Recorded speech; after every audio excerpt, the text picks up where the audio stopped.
Halo guys, hari ini kita kedatangan tamu spesial, Nancy Xiao. Halo Nancy, gimana kabarnya?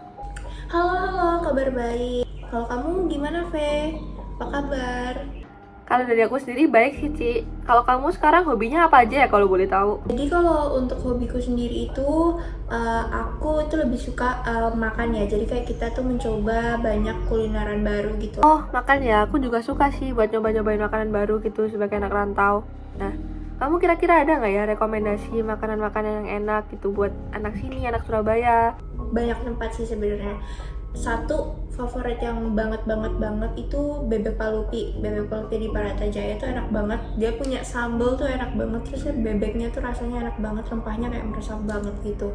Terus itu aku rekomen banget buat kamu, Ve, yang buat pecinta bebek atau juga teman-teman yang suka banget sama makanan bebek dan punya sambal yang pedas, dan dia tuh punya sambal yang pedas dan enak banget. Tapi kan kalau misalnya kamu nyari makan sama muter-muter itu kan tetap aja kayak jalan-jalan gitu kan ya, walaupun kamu nggak dapat makanannya. Kayak temenku tuh biasanya kalau misalnya minggu pagi, mereka tuh sering nyari makan bareng tapi sambil motoran bareng gitu, kayak apa ya, mereka tuh biasanya nyebutnya sunmori gitu. Aku kalau dibilang suka jalan-jalan tuh suka banget ya pakai motor gitu.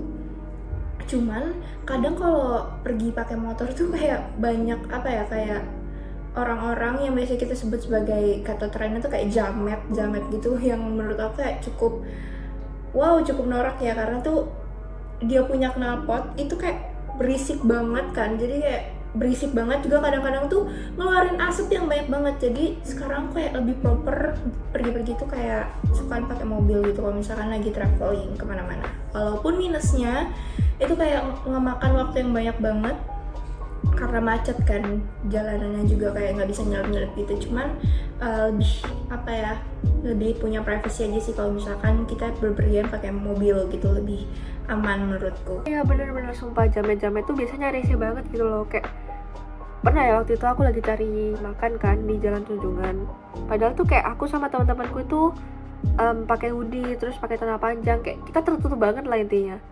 Tapi kayak mereka itu masih catcall kita gitu. Catcalling, catcalling ya. Kalau menurutmu sendiri apa sih catcalling itu, Ve? Soalnya kayak kurang berapa paham sih tentang hal itu. Itu loh, catcalling tuh yang biasanya kayak pelecehan seksual terus dilakuin depan publik.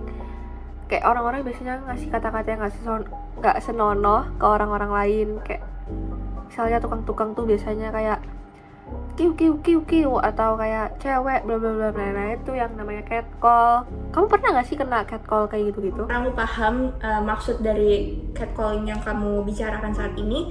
Jadi aku pernah sih, aku pernah banget ngalamin itu sama teman-temanku, dan ya itu cukup rese sih menurutku, dan itu cukup rese banget, cukup ngeganggu banget, dan itu kayak apa ya, membuat hidup ini nggak tenang gitu, jadi nggak punya privacy. Jadi kalau misalkan mau keluar itu kayak kita harus mikir-mikir dulu, ini bajunya pantas nggak ya buat di tempat ini, buat ini, kayak gitu-gitu. Walaupun sebenarnya tuh sopan-sopan aja gitu loh, cuman ya banyak yang melakukan hal tersebut dan kayaknya mereka kayak kurang edukasi gitu.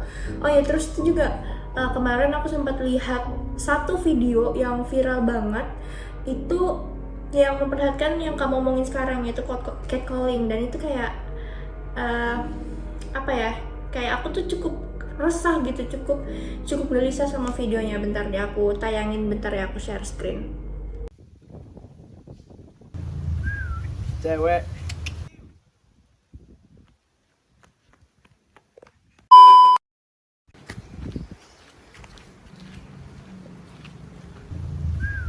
cewek kiu kiu.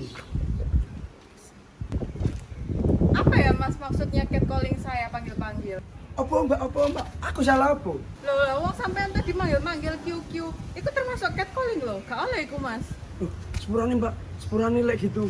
Aku nggak tahu ya, lek misalnya itu menyinggung sampean. Ya udah mbak, lain kali aku nggak gitu lagi. Dari kamu kira-kira ada nggak ya kayak solusi buat mencegah catcall ini sendiri? Misalkan kita dihadapkan dengan situasi tersebut, itu biasanya aku bakal tegur. Pertama aku bakal tegur itu orang, dan kayak biasanya aku marahin atau aku teriakin atau aku datengin. Nah, keempat ini itu sudah pernah aku lakukan semuanya. Itu walaupun aku sendiri, walaupun aku sama teman-temanku, aku bakal tetap melakukan 4 hal ini. Menurutku sih cara pencegahannya ya, selain kita harus berani sebagai perempuan untuk menegur hal tersebut, itu juga dapat mengurangi gitu loh. Jadi orang tersebut yang udah ngocok-calling kita juga semoga nggak melakukan hal yang sama ke cewek-cewek setelah kita gitu. Jadi kayak mereka tuh punya efek jerah gitu. Bener tuh ya, kalian tegur, kalian datengin aja guys, biar pelakunya tuh ngerasa kalau dia salah gitu. Terus kalau misalnya kalian juga ngerasa itu udah bahaya, terus ada orang lain di sekitar kalian, terus kalian ngerasa nggak mampu atau ngerasa nggak berani buat negur, kalian bisa minta tolong orang lain yang ada di sekitar kalian gitu ya. Ya aku setuju banget sama opinimu yang ini, dan menurutku tuh bener-bener harus ditangani sih. Ya Ci, hati-hati ya, nanti kalau misalnya ada orang, hati-hati di catcalling kalau kamu sendirian. Makasih banyak udah mau sharing-sharing tentang pengalaman baru buat aku, dan ini sangat berarti. Oke, thank you juga ya buat kamu udah sharing-sharing pengalamanmu juga. Dadah.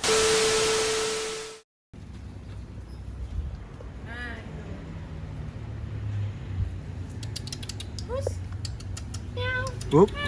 Ya apa sih wong Mas sudah leker iki lho. Wes Pak, gak apa-apa Pak, pengen ae. Lalu. Apa sampean niku kiu kiu kiu kiu iku?